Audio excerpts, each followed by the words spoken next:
41 degrees today.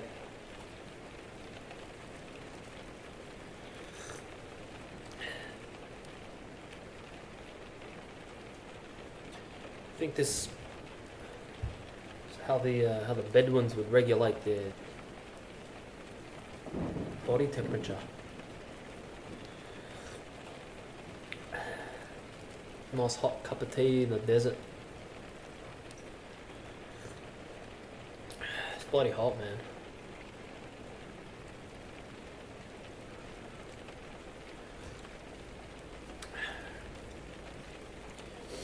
Looks like I'm showing off my new desk tools here.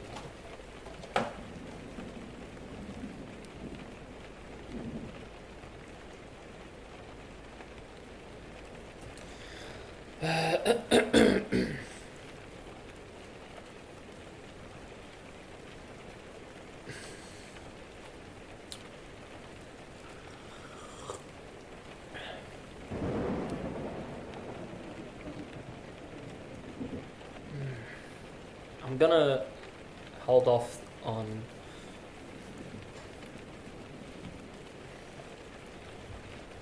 I was just really deciding the last week to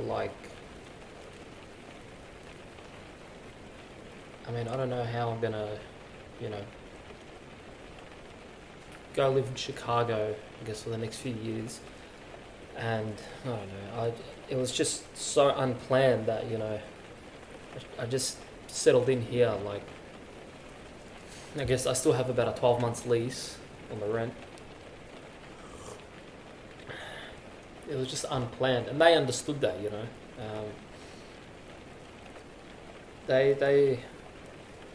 they weren't expecting this kind of enrollment. It's a scholarship, so it's not like they're trying to sell me, you know what I mean? It's not like they're trying to sell me the course. I already bought the course.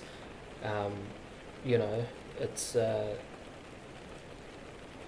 course is just like the gateway. It's the litmus test to for them. They are like deep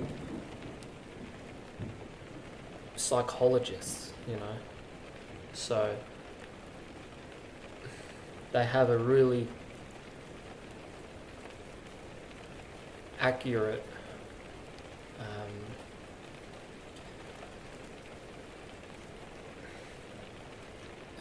an accurate decision, on who will practice therapy in the institute.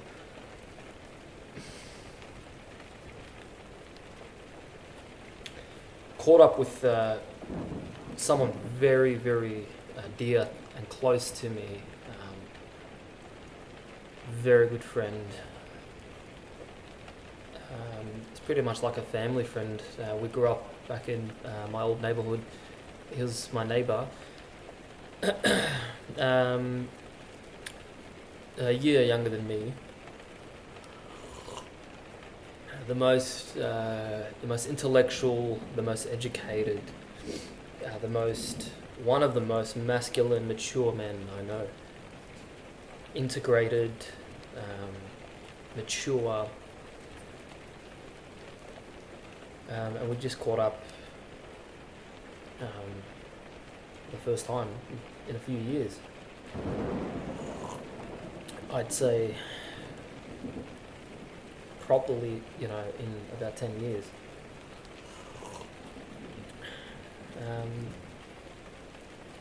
Studied medicine,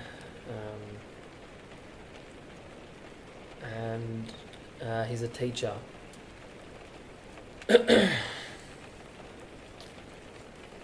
And yeah, we just it was very relevant for me to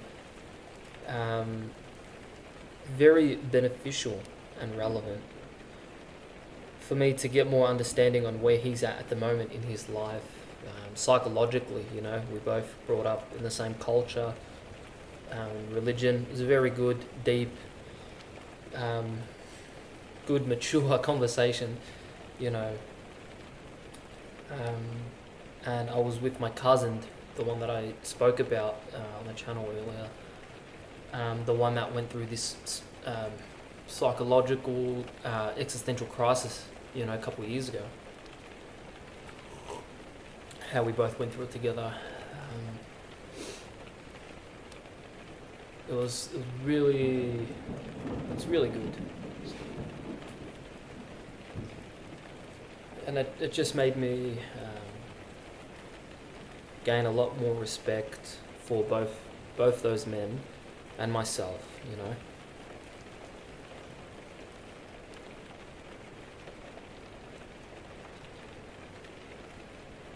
It takes a certain kind of man to see value in mental progression and maturity, right?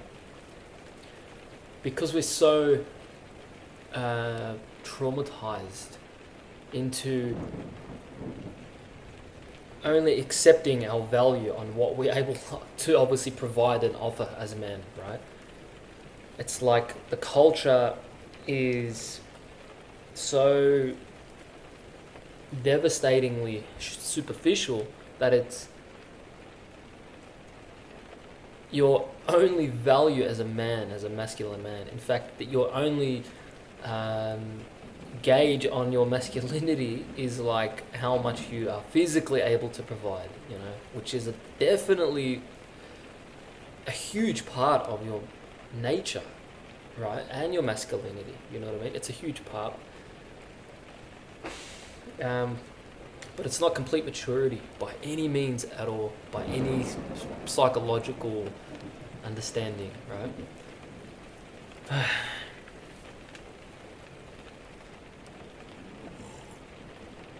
So barcode here.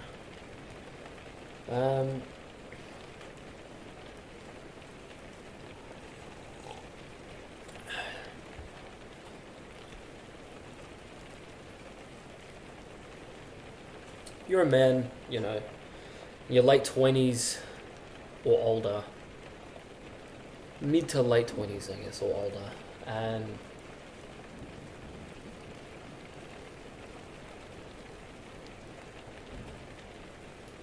sorry, I just heard some strange bell noises. Yeah, if you're a man, young man, mid-20s or older, and you find either a friend or another man that you can see recognizes the value in you for your progression in your maturity. This is a good psych hack, right? You should already deem them an ally, right? Whether you're friends with them or not, especially long-term friends, right? Because they can see your progression, right? Not all of them, obviously, you know what I mean? The ones that can't relate to your progression, not superficial progression, right? The same friend or the same man that you recognize that can see the value in your maturity and your psychological progression should be the same man reminding you how important it is to apply yourself and be the masculine man that you can be to provide and protect for your family, to get married and to earn your place in your tribe,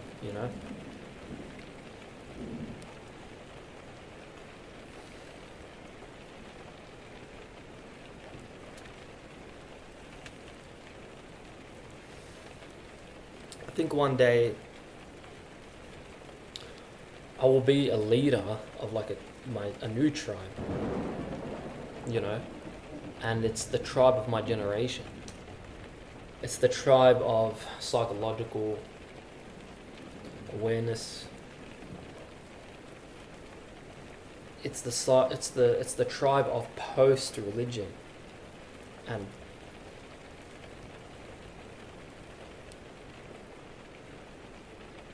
I'm gonna call it. I don't know what I'll call the kind of community or the tribe that I'm referring to. It's like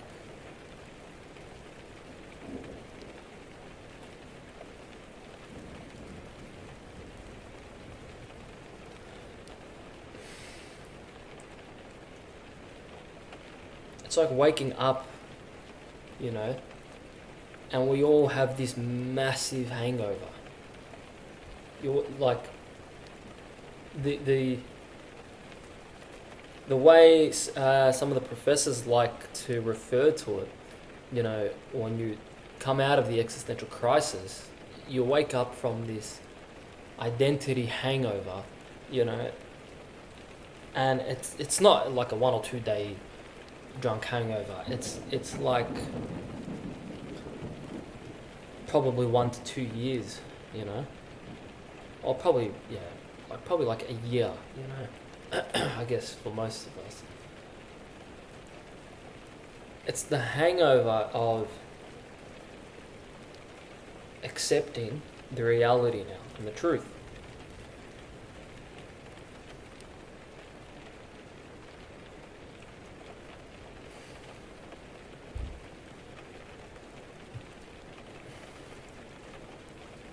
It's like you wake up, you know, I think I said in a video much earlier back, like, you can see your tribe, and you could see the ones that are awake and they're just like dizzy and hungover, and you've been awake, you know, for like let's say the last day or two, so you're aware, you're still kind of lost, not lost, you're like still, sorry, you're still confused, you know, and you're still unsure. But you see the ones that are, so, like after a couple of days, you see them starting to wake up, and now you just go rush to help them with their hangover, you know.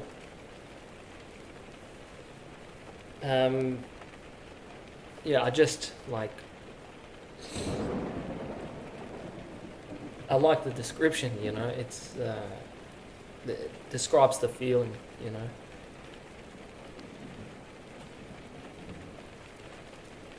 Waking up from your old identity, your old ego.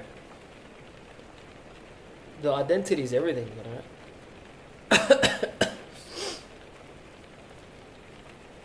You shift identities, your physical body changes, your immune system changes, you know, you look different. Not better, not worse, you just look different. You know, your body starts to look different. Like,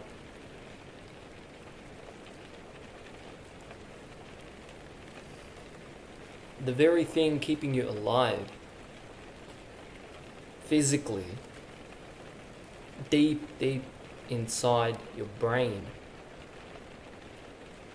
you know, the natural thing that you're given to by nature itself, that's keeping you alive, has changed its configuration. The change is more painful than, like, you don't know what, like, you think it's not a pain, it's not like a pain that you can think of. It's like a pain, imagine like, you know, you injure, it's like you kind of injure a muscle that you didn't know you had, and the pain, you don't really know how to, like, you can't, whatever, you're forced to deal with the pain, but you don't know, like, the pain causes more symptoms. It causes you anxiety because you didn't know that this part of your body really existed. It's like you broke a bone somewhere that you didn't really know, you could never really feel it, right? Like, you never felt a certain part of your body, and now it's injured. You know what I mean? You're like, wow, what the hell is this? You don't really know how to even understand what's happening to you.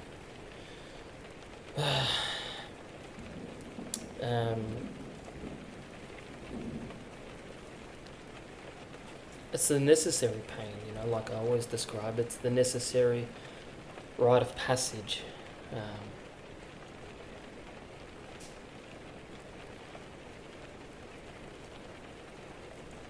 So everything changes. You know,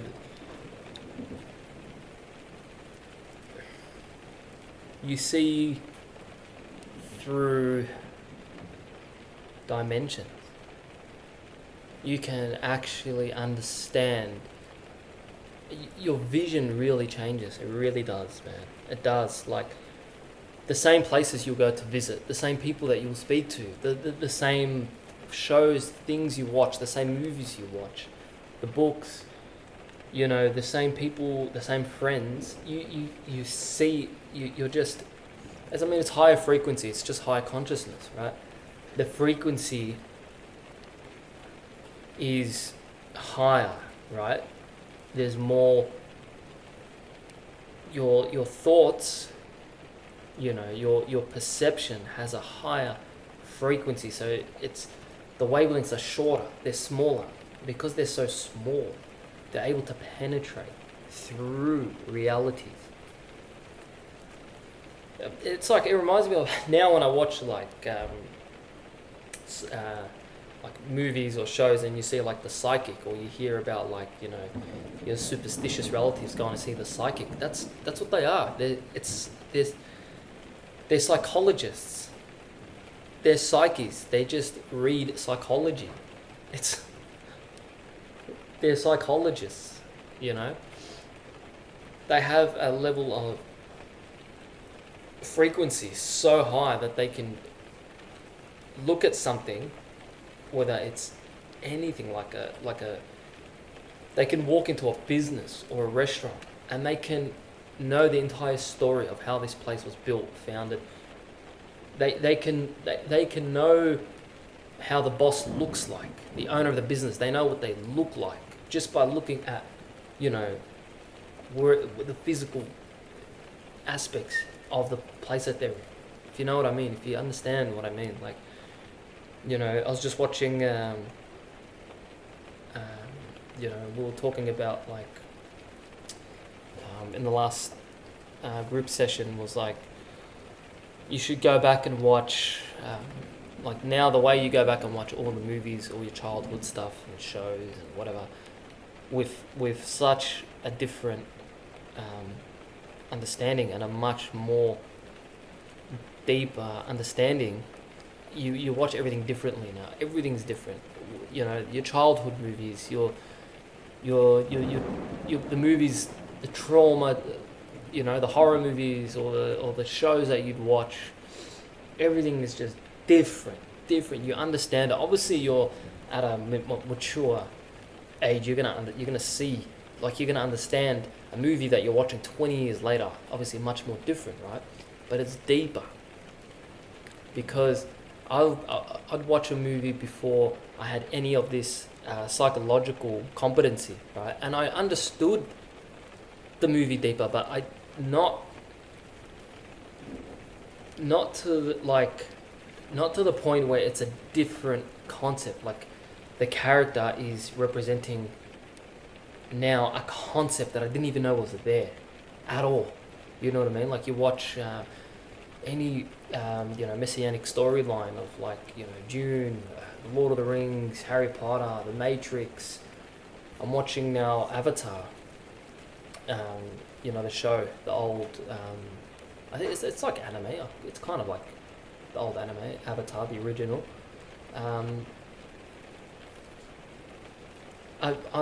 watching so deeply now, and, like, I'm understanding so. And, like, I'm purely just watching for entertainment, but it's like this psychological awareness makes you understand how relatable everything really is, right? That's why I decided, like, I would love to do, I don't know, like, maybe a series on the channel, just doing, like, literally, like, a kind of a reaction. That would just take, I don't know how long that would take, but just like reactions on on the series and doing like mini psychoanalysis on the characters and just doing like my reactions, watching the series, right?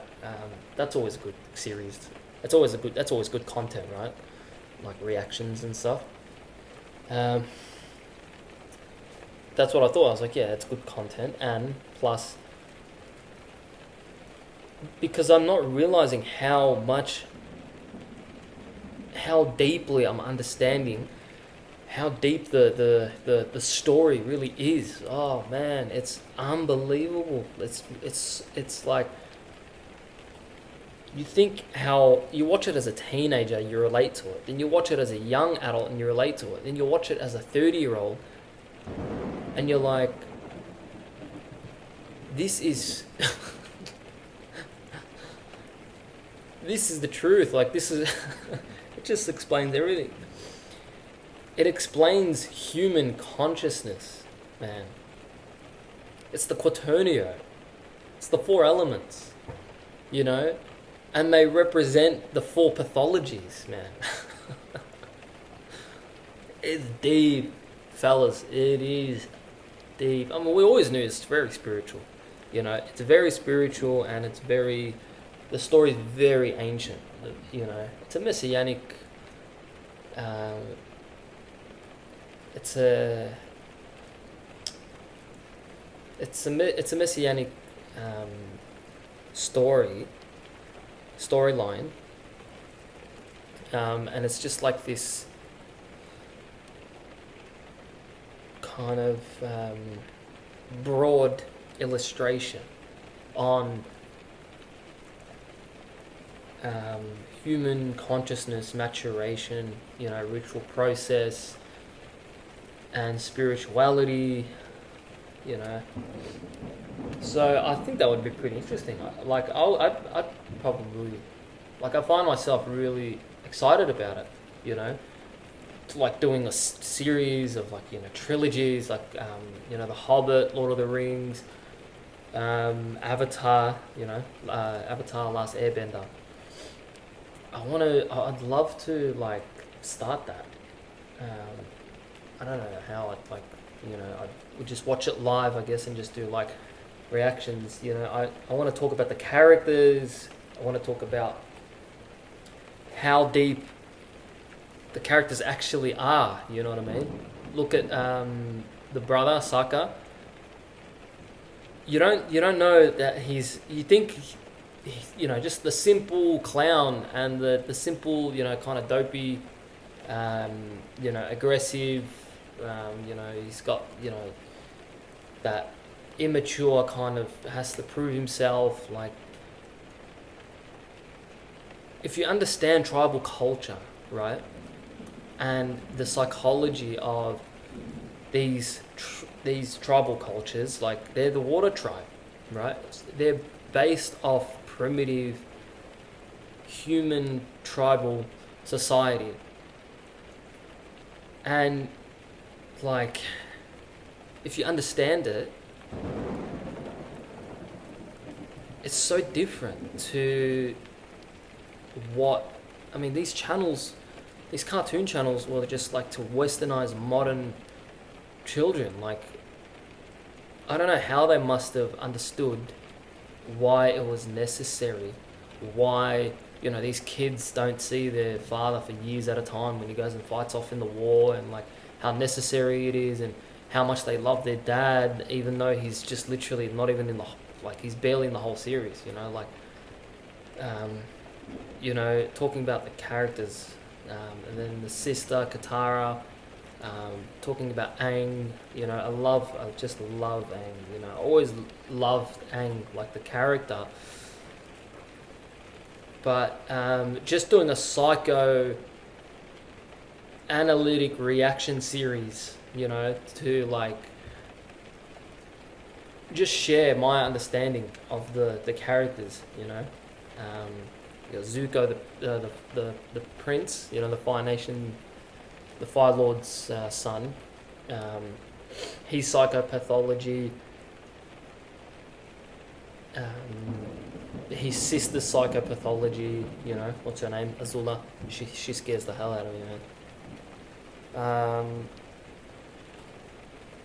who else? General Iroh as well. His uncle. Oh man, he's the best. Um, I think it'd be interesting. Like now, I'm just kind of being nostalgic. I know about the show, but it's like when you listen to my understanding of like their behavior right in the series. I think it's just going to be so interesting and so much more relatable and like so much more enjoyable, to watch. It really is. It's so enjoyable. Anyway, yeah, didn't really want to go too.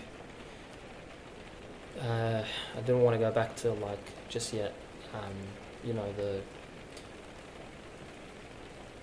talking about like psychopathology and archetypes.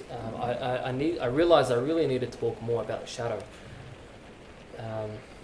because I feel this kind of I feel this responsibility to represent this knowledge in the right way, because before, like, it's starting to trend, honestly, like the last 2 years I've seen on YouTube.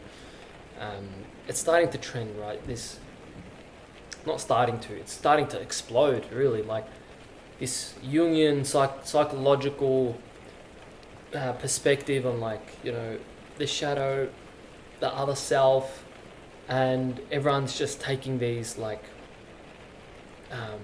they're taking like all these books. They'll try and like put all these books together in ChatGPT and just compress them in like a 10-minute AI YouTube video or reel that you see, right? And it's just for content. It's gaining it's grabbing the attention. You know what I mean? Of a lot of people, and like this knowledge is going to spread into just superficial understanding, and no one's going to actually appreciate like what this knowledge can actually do. Like now that I'm explaining to, I had an amazing deep conversation with my cousin last night. He's at the crossroads now in his journey, in his quest of understanding the psychology behind evil and objective morality, right? And he's talking to me about like these pathological people that just commit evil crimes against other people, and harm them and do like whatever crime against them, or thieves and killers and like people that I don't even know what words I could say here, but like I'm not even going to say the words, but yeah, he's like, if this person does this, to this girl, or a man does this to this girl, and he's completely unconscious. Who's determining whether what's evil? Obviously it's the theory is subjective. The psychology is subjective, really, but it's theory, right? It's just method, and the Jungians have figured it out. They haven't come up with the answer. They discovered what they believe is 100% to be the truth. The psychology behind mythological evil in myth and theology. The psychology of the serpent, Satan, Lucifer. The psychology of the pathological, grandiose, neglected male, tribal male. And I kind of just gave him like a quick bang bang, like a quick emergency bit of information that could just kind of calm him down a bit, so he could just to go settle on and to go ponder on, you know what I mean? Which we'll get into like a lot this year, talking about the shadow, talking about the Jungian conclusion, the Jungian psychological conclusion behind all evil, and psychopathology being the reason, the cause of all evil on the earth. You know, pathological grandiosity of the uninitiated human being. Yeah, I guess we'll leave it there. And there'll be more personal stuff about like the stuff I wrote in the course, you know, the psychoanalytic reports. I've just been pondering on how to deliver them, you know. I won't go into the family stuff. It's just maybe just about me, maybe the relationship as well. I should talk a lot more about my first relationship, my first experience with, you know, my biggest idealizing projection, you know, which was a female. So I will. Anyway, I don't know when that's going to happen. Probably this month or next month. I'll read it out on the channel. And yeah, we'll leave it there.